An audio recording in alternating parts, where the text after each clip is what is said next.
이 그림은 이번 누리호 발사에 참여한 주요 산업체의 현황입니다. 무려 300여 개가 넘는다고 합니다. 왜 이렇게 많은 업체들이 참여했을까?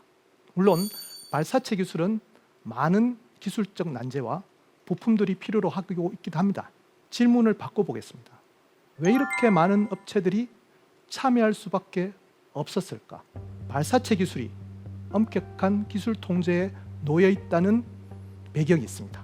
그 이유는 발사체 기술은 탄도미사일 기술과 동일하게 여겨지기 때문입니다.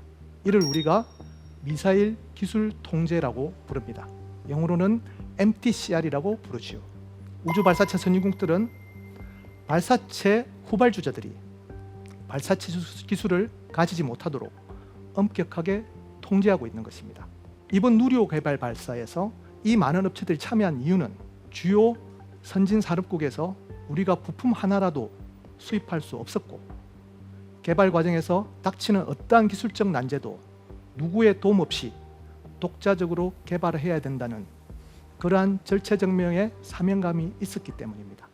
자, 그러면 누리호에 필요한 여러 가지 기술 요소 중에서 핵심으로 불리는 엔진을 통해 우주 발사 선진국들이 어떠한 과정을 거쳐서 이러한 기술을 확보했으며, 또한 어떠한 안보적 이슈 때문에 기술 통제의 길을 걷게 됐는지 한번 살펴보도록 하겠습니다. 자, 이 그림은 누리호 엔진의 주 엔진 75톤급 엔진의 연소 시험 장면입니다. 여기서 주목할 두 가지 기술적인 부분이 있습니다. 하나는 엔진 노즐, 마치 치마처럼 벌어지면서 확장되는 저 노즐, 강렬한 불꽃을 내뿜는 저 연소 노즐, 그리고 왼쪽에 보시면 시커먼 연기를 내뿜는 터보 펌프가 있습니다. 75톤급 엔진이라고 하면 75톤의 무게를 들어 올릴 수 있는 힘이라고 말할 수 있습니다. 어떻게 하면 저 자그마한 엔진이 75톤을 들어 올릴 수 있을까? 그것은 순간적으로 1초에 한 드럼통 분량의 연료가 바로 연소되기 때문입니다. 그렇다면 저 터보 펌프는 그만큼 많은 일을 해야 되겠지요. 자, 이 두 가지 기술에 대해서 오늘 이야기를 하면서 우주 발사체 기술의 핵심적인 내용을 살펴보도록 하겠습니다. 우리가 우주 발사체를 이야기하려면 지구의 중력부터 이야기를 해야 됩니다. 이 그림은 만유인력 법칙을 기술한 아이작 뉴턴의 프린키피아의 한 페이지입니다. 이 책에는 사과 이야기는 없습니다. 대신에 이처럼 대포 탄도 이야기가 있죠. 자, 우리가 높은 곳에서 대포를 쏜다고 생각해 봅시다. 날아가다가 떨어지겠죠. 바로 지구의 중력 때문입니다. 조금 더 세게 쏜다면, 조금 더 빠른 속도로 쏜다면 조금 더 멀리 가겠죠. 아주 더 세게 쏜다면 결국은 지구를 한 바퀴 돌아서 내 뒤쪽으로 날아올 것입니다. 지구 주위를 돌게 되겠지요. 그리고 더 빠른 속도로 쏠 수가 있다면 지구의 중력을 벗어나서 우주로 여행하게 됩니다. 이 과정을 이 그림은 설명하고 있는 것입니다. 1977년 보이저호가 발사됩니다. 보이저의 임무는 지구를 벗어나는 것이 아니라 궁극적으로 태양계를 벗어나서 저 먼 우주, 인터스텔라로 향해 하는 것을 목표로 하고 있습니다. 이 보이저가 발사될 때 나사는 과학 커뮤니케이터였던 칼 세이건에게 지구 문명을 대표할 수 있는 그림 하나를 선정해 달라고 합니다. 칼 세이건은 주저하지 않고 바로 이 프린키피아의 이 그림을 선택했습니다. 그래서 이 그림은 지금 보이저호의 골든 디스크, 황금 원반에 새겨져서 저 먼 우주로 지금도 향해하고 있습니다. 지구 문명을 대표하는 이 그림. 하지만 1687년에는 지구를 벗어날 수 있는 속력에 가깝게 엔진을 만들 수 있는 기술은 없었습니다. 19세기를 거치면서 많은 과학자들 그리고 기술자들이 지구 정력을 벗어나기 위해서 비행체를 고민했습니다. 이 그림은 1829년 풍자 만화죠. 이미 이때 전기기관이 탄생했기 때문에 지상에서는 많은 운송수단이 개발되고 있습니다. 벨로시티라고 적혀있는 저 부분, 속도라는 뜻이 되겠죠. 빠르게 이송하는 지상 운송수단이 개발되고 있었으나 하늘을 보시면 여전히 어떠한 비행체가 가능한지에 대해서는 논란거리가 많았던 것입니다. 심지어 열기구, 날개짓을 저 동물을 이용하기도 하고 때로는 연을 이용하겠다라는 아이디어가 많이 나오긴 했으나 실제적으로 응용 가능한 기술은 탄생하지 못하고 있었습니다. 자, 여기서 그냥 재미있는 중간 그림 하나를 한번 살펴보도록 하겠습니다. 그랜드 베큐움 컴퍼니라는 저 터널이 보이실 겁니다. 이때 이미 진공 터널을 이용하면 굉장히 빠르게 이동할 수 있다는 생각을 이미 했던 것이죠. 지금부터 200년 전의 이야기입니다. 지금 스페이스X사의 일론 머스크가 진공 터널을 뚫어서 지하로 빠른 운송 수단을 하겠다는 그 뉴스를 아마 들어보신 적이 있을 텐데요. 이미 그 아이디어는 이처럼 200년 전에 나온 것입니다. 이 비행체 기술이 20세기에 들어서면서 드디어 로켓이라는 형태로 가능하다는 생각을 하게 됩니다. 그 시작은 19세기 말 러시아 과학자 치올코프스키에 의해서였습니다. 이분은 로켓이라는 장치를 이용해서 지구 중력을 벗어나는 상상을 하게 됩니다. 사실 로켓은 이탈리아 말로 실패, 실을 감는 원통을 뜻합니다. 이탈리아에서 처음으로 로켓이 만들어질 때는 중국에서 전래된 화약을 원통 모양의 용기에 담아서 화살에 달았죠. 그러면 분사되는 그 에너지로 화살이 멀리 가는 것을 만들 수가 있습니다.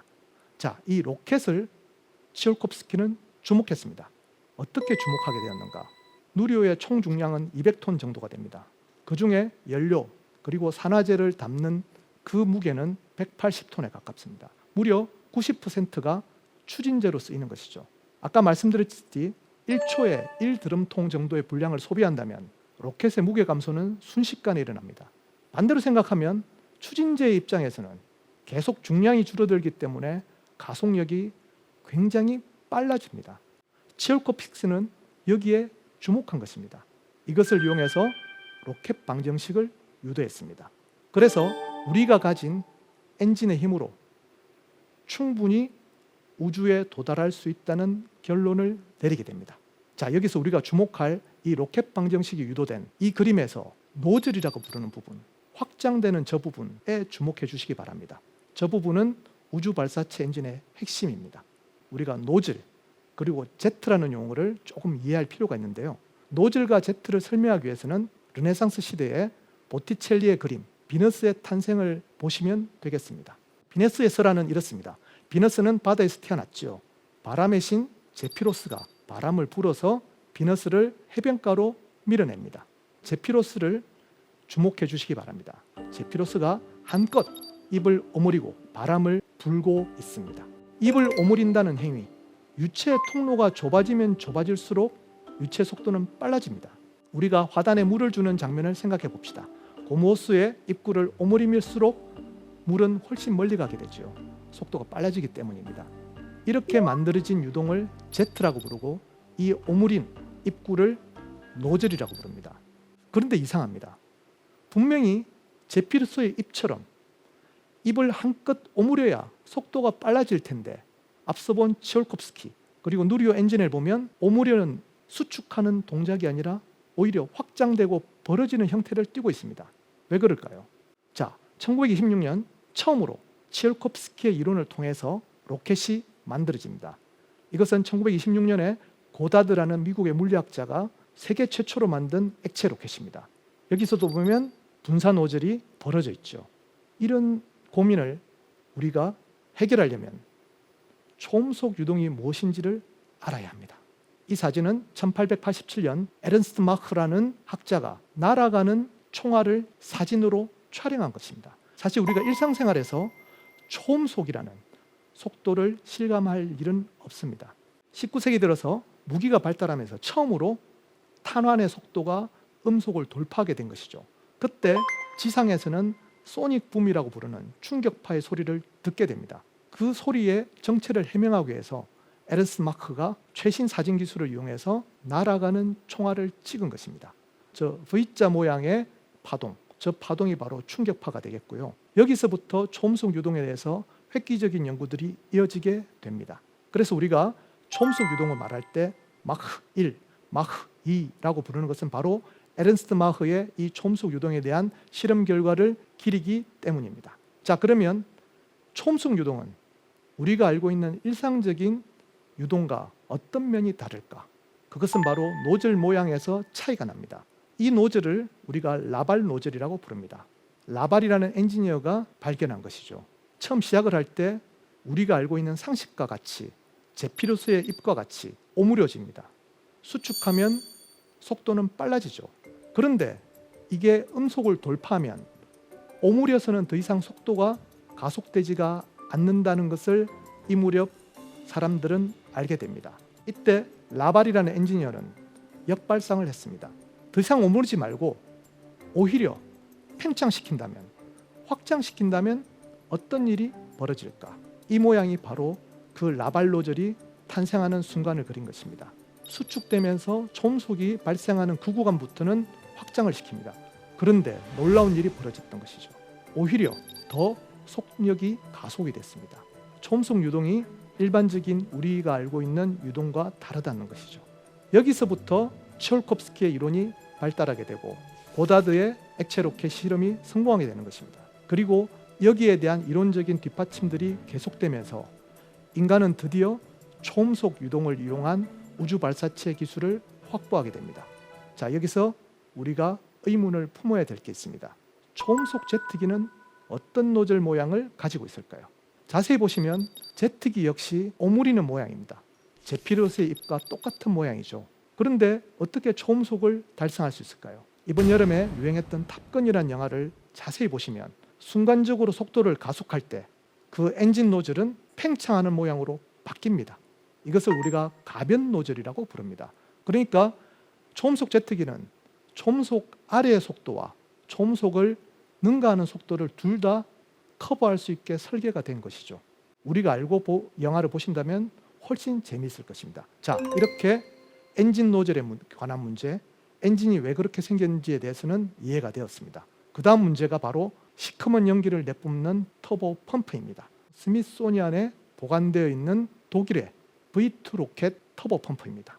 어떻게 독일의 V2 로켓이 미국의 박물관에 전시되어 있을까? 사실 츠홀콥스키의 이론 뒤에 고다드의 첫 번째 액체 로켓 실험, 그리고 30년대에는 세계 각국에서 로켓을 만들기 위한 수없는 연구가 이루어졌습니다. 미국에서도 후속 연구가 있었고 심지어 중국, 러시아에서 다 있었습니다. 하지만 가장 앞서 나갔던 것은 독일이었습니다. 독일은 이 터보 펌프 기술을 확보함으로써 다른 어느 나라도 달성하지 못하는 장거리 로켓을 개발하게 된 것이죠. 물론 고다드 역시도 그렇게 많은 에너지를 필요하는 엔진 분사, 엔진 노즐에 힘을 가해주려면 많은 연료를 뿜어주는 터보 펌프가 필요하다는 것, 그리고 초기 형태의 터보 펌프를 개발하기도 했습니다. 하지만 독일의 기술에는 미치지 못했던 것이죠. 그래서 1940년대가 된다면 이미 독일의 기술은 대륙을 넘어 영국을 공격할 수 있는 로켓 기술에 이르게 됩니다. 그렇기 때문에 전쟁이 끝나는 순간 모든 나라가 이 독일 기술에 탐을 냈습니다. 그 결과가 바로 이 사진입니다. 1945년 독일 괴팅엔 대학의 한 장면입니다. 왼쪽 아래에 중절모를 쓰고 있는 저분, 루트비히 프란틀이라고 하는 현대 유체학의 선구자입니다. 아까 말씀드렸던 라발 노즐을 이론적으로 해석한 분이기도 하고 초음속 유동 또는 항공역학에 지대한 공헌을 했던 분입니다. 오른쪽에 웃고 있는 저분은 폰 칼만, 프란틀의 제자였습니다. 그런데 이 프란틀의 제자 폰 칼만은 유대인이었습니다. 그래서 프란틀의 제자였지만 프란틀은 이제 독일 교수였는데 유대인 탄압이 시작되자 미국으로 망명할 수밖에 없었습니다. 그래서 간 곳이 칼텍, 지금의 캘리포니아 공과대학으로 불리는 칼텍으로 가게 됩니다. 가운데 있는 저 동양인 첸세슨이라는 중국인이 폴 칼만에게 로켓을 배우러 옵니다. 1930년대 일입니다. 이 두 사람이 합심해서 칼텍의 로켓 연구소를 만들게 됩니다. 이 연구소가 JPL, Jet Propulsion Laboratory, 제트 추진 연구소라고 불리는 나사의 전신기관이 이렇게 탄생하게 됩니다. 보시면 프란틀의 제자가 오른쪽에 있는 폰 칼만의 제자가 첸세슨, 가운데 있는 사람. 이렇게 보면 스승과 사제지간으로 엮여있는 이 사람들이 괴팅엔에 어떤 일로 모여 있을까요? 전쟁이 끝나자마자 폰 칼만과 첸세슨은 독일의 로켓 기술을 압수하기 위해서 독일로 날아갑니다. 그래서 자신들의 스승을 만났던 것이죠. 프란틀은 자신이 가지고 있는 모든 기술을 넘겨주는 조건으로 전범에서 풀려나게 됩니다. 그리고 이 두 사람, 폰 칼만과 첸세슨은 폰 브라운이라는 V2 로켓의 총책임자를 취조하고 신문하는 역할을 맡습니다. 그리고 그들이 가지고 있던 로켓 기술의 모든 것을 미국으로 이송해 갑니다. 무려 열차 300대 분량이었습니다. 이렇게 하여 V2 로켓의 터보 펌프가 미국 스미소니안 박물관에 전시되게 된 것이죠. 그런데 문제가 발생합니다. 첸세슨은 중국인이었습니다.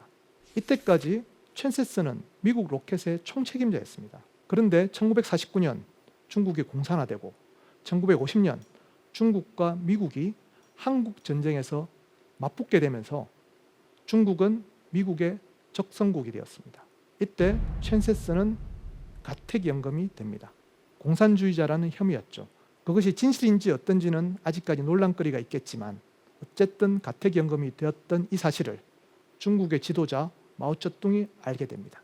그리고 마오쩌둥은 한국 전쟁 때 포로로 잡은 수십 명의 미국인 조종사들을 첸세슨과 교환하겠다는 제안을 하게 됩니다. 물론 미국 정보당국은 반대했습니다. 로켓 기술이 얼마나 위험한지를 알고 있기 때문이었죠.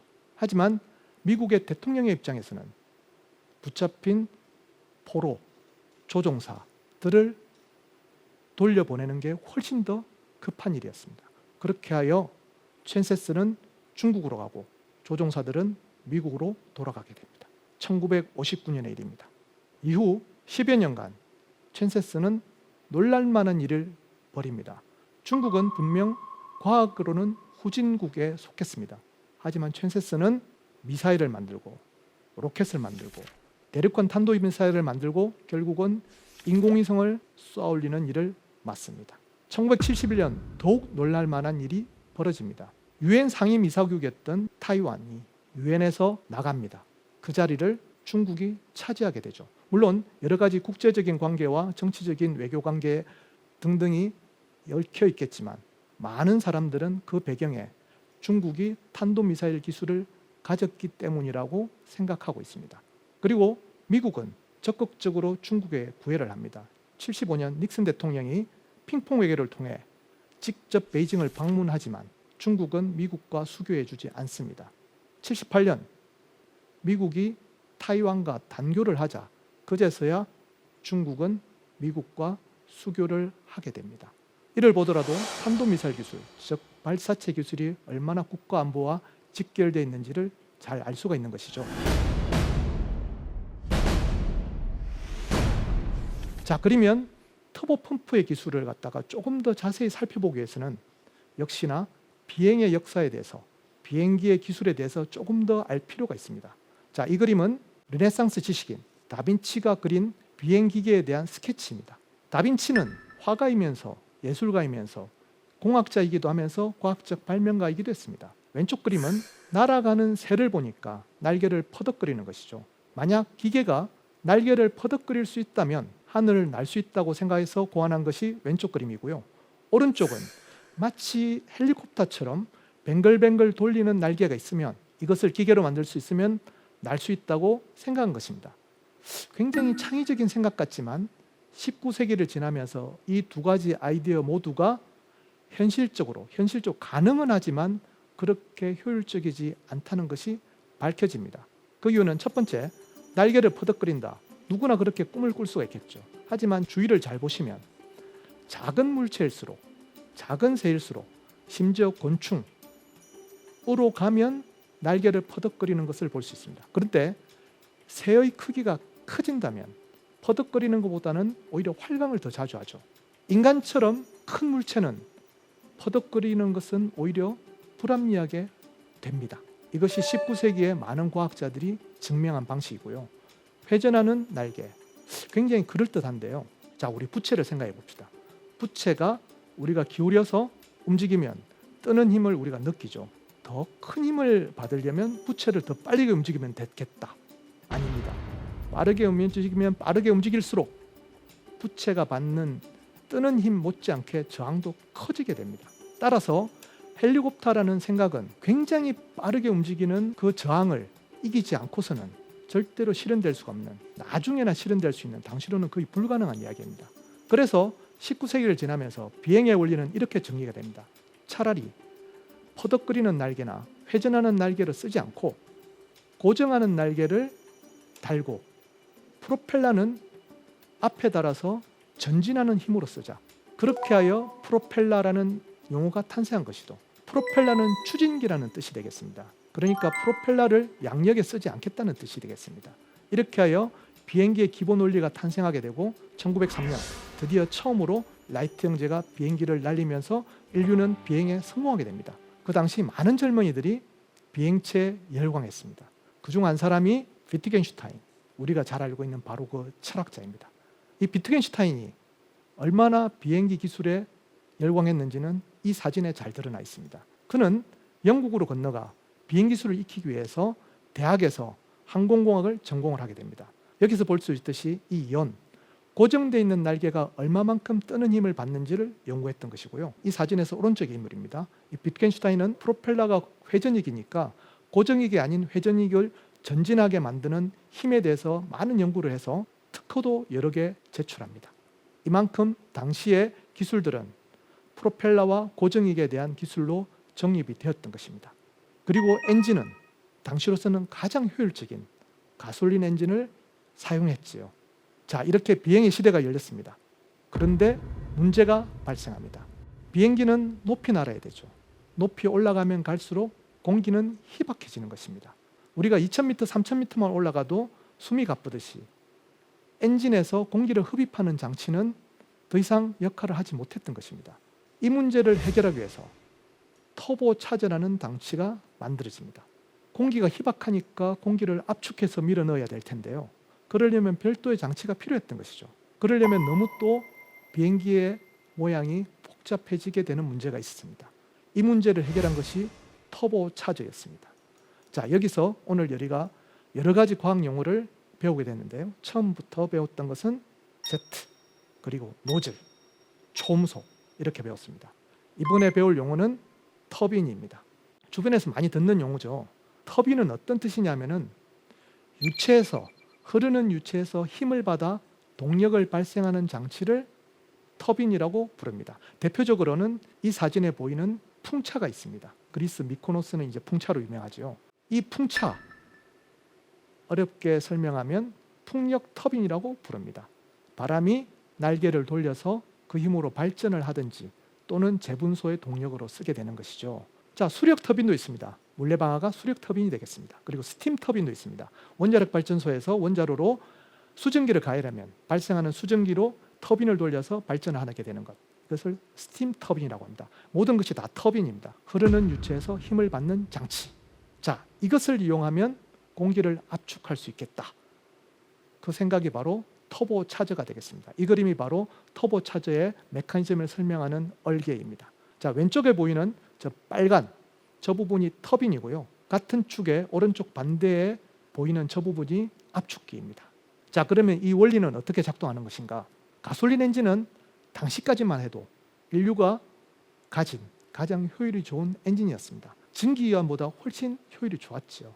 하지만 여전히 지금도 그렇지만 가솔린 엔진은 효율이 30% 정도 남짓입니다. 다른 말로 하면 70%의 에너지가 배기가스로 빠져나간다는 의미가 되겠습니다. 너무 아깝죠. 그래서 지금도 친환경차를 위해서는 하이브리드나 아니면 전기자동차로 가야 된다는, 그래야만이 지구온난화나 기후위기에 대처할 수 있다는 이야기가 나오는 것입니다. 자, 70%의 에너지가 빠져나간다. 너무 아깝죠. 여기다가 터빈, 유체에서 힘을 받는 터빈을 달면 어떻게 될까요? 어마어마한 에너지를 받게 될 것입니다. 어차피 버려지는 에너지, 터빈을 달면 저 에너지로 오른쪽에 있는 압축기가 공기를 빨아들여서 순간적으로 엄청난 힘으로 엔진에 압축 공기를 밀어넣게 됩니다. 이것이 터보차저입니다. 터보라는 것은 이처럼 터빈을 이용해서 동력을 발생시키는 장치를 말합니다. 이렇게 하면 고도가 아무리 높아져도 배기가스를 이용해서 충분한 공기를 흡입해서 압축해서 엔진에 불어넣게 되는 것이죠. 이렇게 터보차저 기술이 발달하면서 이 터보자처 기술을 이용한 것이 바로 터보 펌프였던 것입니다. 이 터보차저 기술을 이용한, 이 터보의 기술을 이용한 또 다른 비행기 엔진이 만들어집니다. 그것이 바로 터보제트 엔진입니다. 이 그림이 바로 터보제트 엔진의 메커니즘을 설명하고 있는데요. 똑같습니다. 컨버스천, 연소기에 연료가 주입되면 강력한 불꽃과 배기가스가 발생합니다. 그리고 그냥 보내지 않습니다. 터빈을 돌리죠. 터빈을 돌리면 이 터빈이 같은 축에 물려있는 파란색의 압축기를 가동하여 많은 공기를 빨아들이고 연소기에 뿜어줍니다. 그러면 연소기의 온도는 더 올라가고 더 많은 배기가스가 배출되겠죠. 그러면 터빈은 더 빨리 돌고 터빈이 더 빨리 돌면 더 많은 공기가 연소기에 들어오는 이런 되먹인 구조가 되면서 터보 제트 엔진은 누구도 달성할 수 없는 엄청난 효율로 작동하게 되는 것입니다.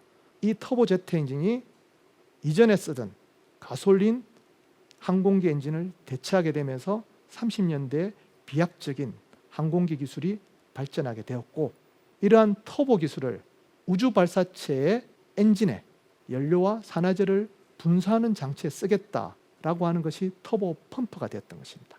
터보 기술이 얼마만큼 강력한 힘을 발생하는지는 다음의 동영상에서 볼 수가 있습니다. 이 동영상은 자파타라고 하는 프랑스, 어쩌면 모험가일 수도 있고 어쩌면 기업가일 수도 있고 어쩌면 발명가 또는 엔지니어라고 볼 수 있는 분인데요. 이분이 플라잉 보드라는 걸 만들었습니다. 제8뚱만한 자그마한 엔진으로 사람이 날아다닐 수 있는 것을 만든 것이죠. 이만큼 터보 엔진은 엄청난 힘을 발휘합니다. 바로 이 터보의 기술을 이용한 것이 순간적으로 많은 연료를 뿜어주겠다는 우주 발사체 터보 펌프의 핵심 원리가 되겠습니다. 자, 이렇게 독일에서 발달한 발사체 엔진 기술은 전쟁이 끝나면서 서방 세계로 알려지게 되었고, 서구 사회에서는 드디어 발사체를 둘러싼 경쟁이 이루어집니다. 물론 폰 브라운이라는 V2 로켓의 핵심 기술자는 미국으로 갔지만 선두주자는 러시아, 즉 소련이었습니다. 자, 이 그림은 잘 알려지지 않은 어떤 인물에 대한 사진입니다. 왼쪽에 보시는 분은 잘 알려진 인물입니다. 유리 가가린, 인류 최초의 우주인이죠. 오른쪽에 있는 저 인물, 세르게이 코렐로프, 러시아 로켓의 아버지이고 유리 가가린을 우주로 보낸 과학자입니다. 아까 말씀드린 것처럼 이미 1930년대에 세계 여러 나라에서 로켓에 대한 연구가 되었습니다. 치올콥스키가 러시아에서 로켓 기술에 대해서 이론적 정리를 갖다가 확립했듯이 러시아의 후계자들 역시도 치올콥스키의 이론을 검증하기 위해서 로켓을 많이 개발했습니다. 세르게이 코렐로프도 그 중에 하나였습니다. 한데 세르게이 코렐로프는 시베리아 강제 노동에 처해집니다. 그 이유는 1930년대 스탈린이 보기에 이러한 우주 발사체에 대한 연구는 인민의 재산을 낭비한다라고 생각했던 것이죠. 강제 노동에 처해진 세르게이 코렐로프는 어마어마한 고통 속에서 살았습니다. 치아가 모두 빠지는, 그리고 엄청난 지병들을 얻게 되었죠. 그렇게 시베리아 수영 생활을 하던 와중에 독일이 패전하고 독일에 남아있는 로켓 잔해들이 소련으로 압수되었습니다. 그런데 소련에서는 이게 과연 무엇인지 분석할 만한 사람이 없었던 것이죠. 이때 러시아 정부는 강제 노동에 처해 있던 코렐로프를 불러들입니다. 이 문제를 풀 사람은 세르게이 코렐로프밖에 없었던 것이죠. 세르게이 코렐로프는 굉장히 냉정하고 침착한 사람이었습니다. 철저하게 V2 로켓에 남아있는 잔해들을 분석하고 그 성능과 앞으로 나아갈 기술들을 전부 분석한 다음에 훨씬 장거리 로켓을 완성하게 됩니다. 소련은 미국에 앞서서 대륙간 탄도미사일을 확보하게 된 것이죠. 이때 세르게이 코렐로프는 후르츠초프 스기장에게 특이한 제안을 하게 됩니다. 미사일에 그치지 말고 여기에 위성을 실어서 지구 주위 궤도를 돌게 만들자. 굉장히 난감한 주장이긴 하지만 후르츠초프는 일단 세르게이 코렐로프의 공적이 크기도 하거니와 또 그의 기술이 궁금하기도 해서 승낙을 합니다. 1957년 10월 인류 최초의 인공위성 스푸트니크가 지구 주위를 돌게 됩니다. 그렇지만 소련 정부는 크게 기대하지 않았습니다. 왜냐하면 자신들의 목적은 탄도미사일에 지나지 않았으니까요. 난리가 난 것은 미국이었습니다. 정기적인 시간에 미국 전역에서 스푸트니크가 보내는 삐삐삐 소리가 수신이 됩니다. 미국인들은 깜짝 놀랐습니다. 러시아를 후진국으로 알았는데 우리 하늘을 날고 있으며 우리를 보고 있으며 언젠가는 우리를 공격할 수 있다는 위협에 처한 것이죠. 역사는 이를 스푸트니크 쇼크라고 부릅니다. 세르게이 코렐로프는 여기에서 지나지 않았습니다. 유리 가가린을 우주로 보낸 것이죠. 미국은 더욱더 당황하게 됩니다. 우주 발사체 기술이 얼마나 중요한 것을 뼈저리게 느끼죠. 물론 폰 브라운이 미국으로 가긴 했지만 개발은 훨씬 더뎠던 것이죠. 그렇지만 세르게이 코롤로프의 말년은 그렇게 행복하진 않았습니다. 이미 시베리아 수영 생활에서 건강을 너무 해쳤고 러시아의 제한된 조건에서 개발을 하다 보니까 몸을 너무 혹사했기 때문에 1966년에 사망하게 됩니다. 그 이전까지 소련 정부는 세르게이 코롤로프라는 이름, 그러한 존재가 있다는 사실 자체를 부인합니다. 유리 가가린이 우주를 날았을 때 노벨상 위원회는 소련 정부한테 문의합니다. 스푸트니크를 만들고 인간을 우주로 보낸 그 과학자를 노벨상 수상자로 삼고 싶다. 하지만 소련 정부는 그런 사람은 없다라고 답을 했습니다. 그리고 세르게이 코롤로프는 수술대에서 사망합니다. 이후 소련이 주도했던 우주 산업은 미국으로 넘어가게 됩니다. 1961년 유리 가가린이 우주를 날게 되자 미국 정부의 수장 케네디는 급히 긴급회의를 소집합니다. 당시 갓 등장한 케네디 정부는 나사의 국장으로 제임스 웹이라는 사람을 임명합니다. 이 사진은 영화 히든 피겨스의 한 장면, 중간에 케빈 코스너가 주인공이지만 왼쪽 구석에 있는 저 노인분이 바로 당시 나사의 총책임자였던 제임스 웹. 제임스 웹은 어떤 사람이었을까요? 저분은 기술 관료도 아니었습니다. 엔지니어나 과학자도 아니죠. 저분은 그냥 행정관료였고 전문적으로는 회계와 재정을 담당하던 사람이었습니다. 케네디 행정부는 왜 재정 전문가를 나사 국장으로 임명을 했을까요?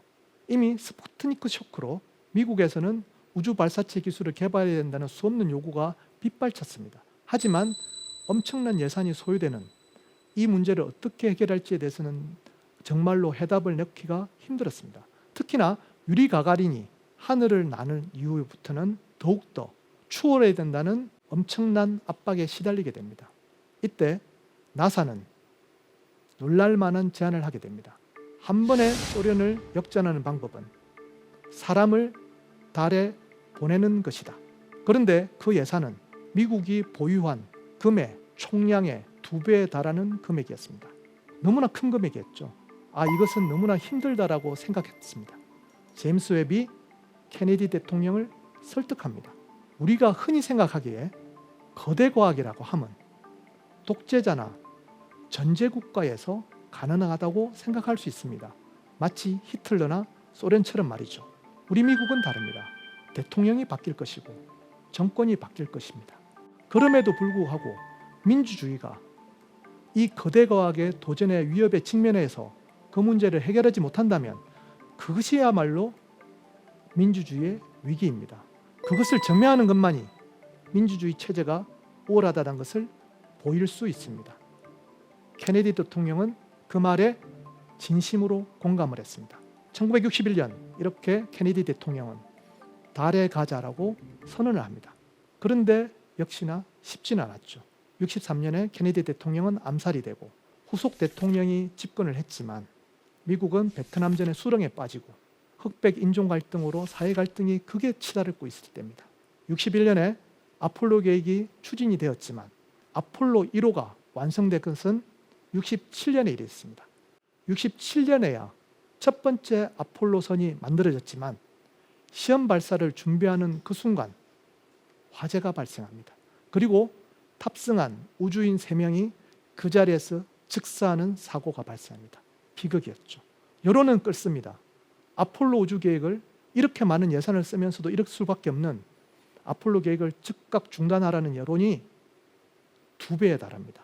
이때 제임스 웹이 또 나섰습니다. 스스로 조사위원회를 만들어 모든 청문회에 나가서 투명하게 해명을 합니다. 그런데 그 해명의 골자는 이렇습니다. 나사의 기술은 아무 문제가 없다. 문제가 있다면 행정력의 문제다. 이런 과정을 통해서 나사의 기술진을 보호하고 나사의 기술력에 대해서 신뢰를 갖다가 회복하는 일에 주력했습니다. 그리고 68년 아폴로 계획이 재개되면서 제임스 웹은 사임합니다. 아폴로 11호가 달에 착륙하기 불과 몇 달 전의 일입니다.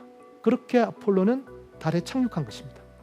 그리고 그 과정을 통해서 미국이 훨씬 더 앞선 기술을 가질 수 있다는 것, 오랜 기간 동안에 민주주의 국가에서 거대한 과학을 이룰 수 있다는 것을 스스로 증명했습니다.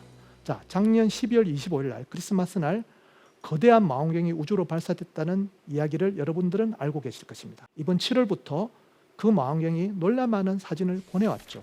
제임스 웹 망원경입니다. 이 망원경은 사실 허블 망원경을 대체하기 위해서 1990년대부터 추진되었습니다. 무려 30년이 걸렸고요. 하나로 약 13조 이상의 돈을 쏟아부어야 하는 엄청난 작업이었습니다. 나사 연구원들은 이렇게 오랜 기간 동안에 필요했던 이 프로젝트에 당연히 제임스 웹의 이름을 붙인 것입니다. 그에 대한 존경의 의미죠.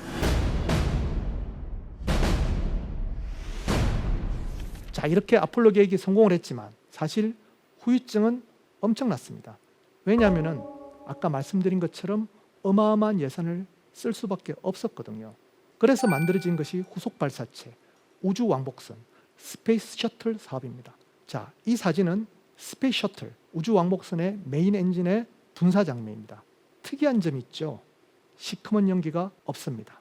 사실은 밖으로 시커먼 연기를 내뿜는 터보 펌프 자체도 어떻게 보면 비효율일 수 있습니다. 그 연기를 안쪽으로 재순환시킬 수 있다면 엔진의 효율을 더 증가시킬 수가 있겠죠.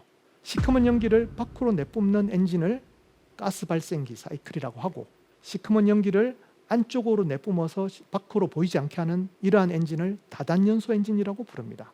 우주왕복선은 미국이 채택한 최고의 엔진, 바로 다단연소 엔진입니다. 그렇기 때문에 시커먼 연기가 없죠. 그리고 이 엔진은 또 특이한 점이 있는 것이 재활용이 가능하도록 만들었습니다. 하지만 당시만 하더라도 이렇게 다단연소를 만들고 재활용이 가능한 엔진을 만드는 것은 너무나 비쌌습니다. 사실 아폴로 계획을 대체하면서 미국 정부는 조금 더 저렴한 방식으로 재활용이 되기를 원했지만 결론은 그렇게 호락호락하지 않았습니다. 실제로 80년에 추진된 이 우주 왕복선 계획은 많은 성과를 거두기도 했지만 결국 많은 비용에 견디지 못하고 2000년대 초반에 폐기되고 맙니다. 그러면 미국의 우주 개발은 이대로 주저앉는 것인가? 아닙니다. 그 와중에 탄탄하게 다져진 우주 산업의 기반들은 나사를 통해서 계속 전승되고 있습니다. 그 성과를 받아들인 민간 기업들이 탄생하기 시작한 것이죠. 그 대표 주자가 바로 스페이스X였습니다. 이전까지는 거대 과학이라 하면 정부만이 할 수밖에 없는 엄청난 예산이 필요했지만 이미 미국의 산업 구조는 실리콘밸리를 중심으로 충분한 예산을 조달할 수 있었고, 또 다른 측면으로는 우주가 산업이 되고 있었던 것입니다. 일론 머스크는 페이팔이라는 전자상거래로 번 막대한 재산을 총동원하여 스페이스X를 만들었습니다. 그리고 펠컨 9이라고 하는 획기적인 로켓을 만듦으로써 전 세계 발사체 시장을 빠르게 잠식해 갔습니다. 그렇지만 일론 머스크가 만든 이 펠컨 9도 시커먼 연기를 밖으로 내뿜는 가스 발생기 사이클입니다. 이러한 가스 발생기 사이클은 물론 세턴 5 로켓처럼 달에 갈 수도 있지만 사실은 기본적으로는 출력이 다단연소 엔진보다는 조금 약합니다. 그래서 후속 발사체가 필요했던 것이죠. 일론 머스크가 최근에 이렇게 트위터에 올린 거 보면, 일론 머스크가 때로는 트위터에 올리는 것들이 많은 부분 장난스러운 것도 있고 때로는 좀 이상한 이야기도 있지만 사실 많은 부분에 있어서는 기술적인 내용, 우리가 참고해야 될 내용이 많습니다. 일론 머스크는 펠컨 9의 후속 엔진을 개발하고 있습니다. 그 엔진을 장착한 로켓의 이름은 스타쉽이라고 부릅니다. 최종적으로는 화성에 보내겠다는 것이죠.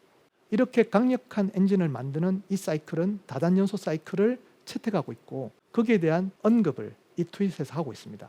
옥시전 리치라는 저 대목, 산화제 광이라는 대목인데요. 좀 전문 용어긴 하지만 저것은 다단연소 엔진만이 가지고 있는 특이한 사이클입니다. 그리고 이것을 달성하기 위해서 기계공학적으로, 유체공학적으로, 연소공학적으로 얼마나 어려운 일인지도 충분히 인지하고 있는 것이죠. 자, 일론 머스크의 저 엔진, 다단연소 엔진, 펠컨 9, 시커먼 연기를 밖으로 내뿜는 가스 발생기를 대체하는 새로운 엔진, 이 엔진을 우리나라도 도전하고 있습니다. 이것은 항공우주연구원에서 최근에 발표한 누리호 후속 엔진에 대한 연소 실험 장면입니다. 보시면 시커먼 연기가 없지요. 시커먼 연기를 안으로 재순환시키면서 엔진 효율을 훨씬 높인 엔진입니다. 바로 다단연소 엔진, 누리호의 후속 발사체 사업은 이렇게 이미 진행되고 있습니다. 우리가 비록 느리게 시작했지만 많은 부분은 빨리빨리 건너뛰면서 스페이스X라든지 우주 발사체 선진국이 갔던 기술을 따라잡으려고 많은 부분 노력하고 있는 것입니다. 자, 그러면 여기서 다누리호에 대한 이야기를 해야 되겠습니다. 우리 다누리호는 달 탐사를 위해서 발사된 우리나라 최초의 탐사선입니다. 그런데 궤적이 굉장히 특이합니다. BLT라고 부르죠. Ballistic Lunar Transfer. 사실은 우리가 추력이 충분하다면 달에 3, 4일이면 바로 갈 수 있습니다. 그러나 다누리호에 이런 발리스틱 루나 트랜스퍼 궤도를 통한다면 무려 5개월 가까이 걸리게 됩니다. 그러면 왜 이렇게 어려운 궤도를 채택하게 되었을까요? 아니면 채택할 수밖에 없었을까요? 사실 스페이스X의 신규 로켓, 다단연소 로켓은 아직 완성되지 않았습니다. 우리는 이번에 다누리호를 갖다가 스페이스X에 이제 외주를 줘서 위탁 발사를 했는데요. 스페이스X가 가진 로켓은 여전히 시커먼 연기를 밖으로 내뿜는 가스 발생기 사이클, 즉 펠컨 9 로켓입니다. 펠컨 9 로켓은 저궤도 위성용입니다. 지구 주위를 겨우 돌 수 있는 정도의 추력을 가지고 있죠.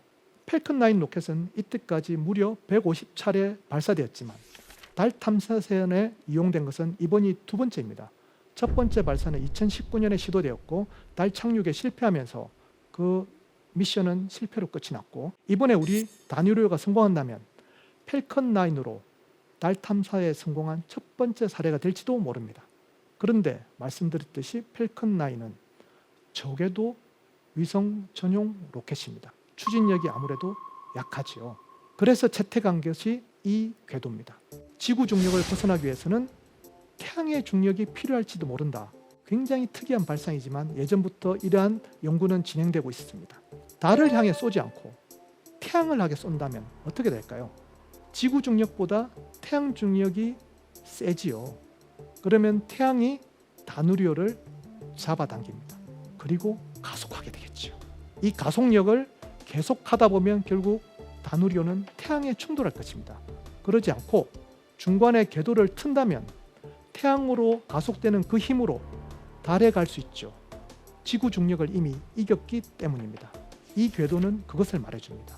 따라서 3, 4일이 갈 수 있는 거리, 3, 4일이 갈 수 있는 거리이긴 하지만 그렇게 만드는 엔진은 너무나 추력이 커야 하고 비싼 엔진이지만 펠컨 9과 같이 저궤도를 올릴 수 있는 추력이 작지만 저렴한 엔진으로 만약 달에 갈 수 있었다면 이것도 굉장한 도전입니다. 펠컨 9은 지구를 벗어나 태양 궤도에 들어가는 순간까지를 담당합니다. 그 나머지 5개월 동안은 한국항공우주연구원이 다누리호의 궤도를 담당하게 됩니다. 무려 5개월 동안 통신을 계속해야 되기 때문에 우리나라는 심우주 안테나도 만들었습니다. 이 5개월 동안의 궤도를 추적하는 기술은 굉장히 어려운 기술입니다. 그래서 나사도 주목하고 전 세계가 주목하는 것이죠. 저궤도 위성용 로켓으로도 달 탐사가 가능한구나. 세계에서 두 번째 일입니다. 이렇게 가는 이 펠컨 9에 실린 다누리호. 다누리호는 우리나라 달 탐사선의 처음이지만 시작이지만 나중에는 이 경험을 토대로 우리는 달에 착륙할 것입니다. 그 시점을 2030년으로 잡고 있습니다. 조금 전에 보여드린 시커먼 연기를 내뿜지 않는 차세대 발사체 역시도 2030년에 완성될 것입니다. 그러면 우리가 만든 추력이 높은 엔진, 그 신규 발사체로 우리는 달에 착륙할 수 있는 기술을 확보할 것입니다. 비록 우리가 늦었지만 차근차근 단계적으로 굉장히 긴 호흡으로 우리는 개발하고 앞으로 전진하고 있습니다. 오늘 제가 드리고 싶은 말씀은 이처럼 우리가 비록 늦게 출발할 수밖에 없었고 그래서 수많은 업체가 스스로 모든 부품을 개발해야 됐고 항공우주연구원이 기술적 난제를 하나하나 모두 스스로 해결할 수밖에 없는 기술적 통제하에 있었지만 우리는 결국 해냈습니다. 누리호에 성공했습니다. 그리고 다누리호도 5개월 동안의 궤도 수정을 통해 우리의 독자 기술로 만든 그 궤도를 결국 달성할 것입니다.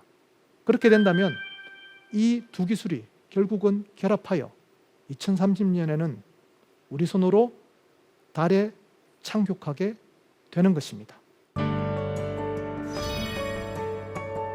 우주로 솟은 누리호, 대한민국 과학의 미래를 펼쳤다.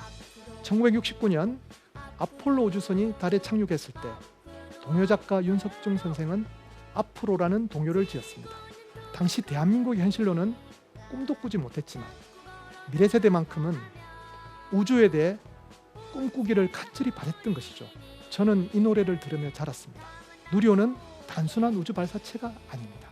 누리호는 대한민국의 눈부신 발전을 보여주는 역사입니다. 저는 누리호를 통해 우리 미래 세대가 더 큰 꿈을 품고 우주에서 훨씬 멋진 역사를 만들기를 바랍니다. 지금까지 대한민국 최고의 강연 최강 1교시 엔지니어 민택이었습니다. 감사합니다.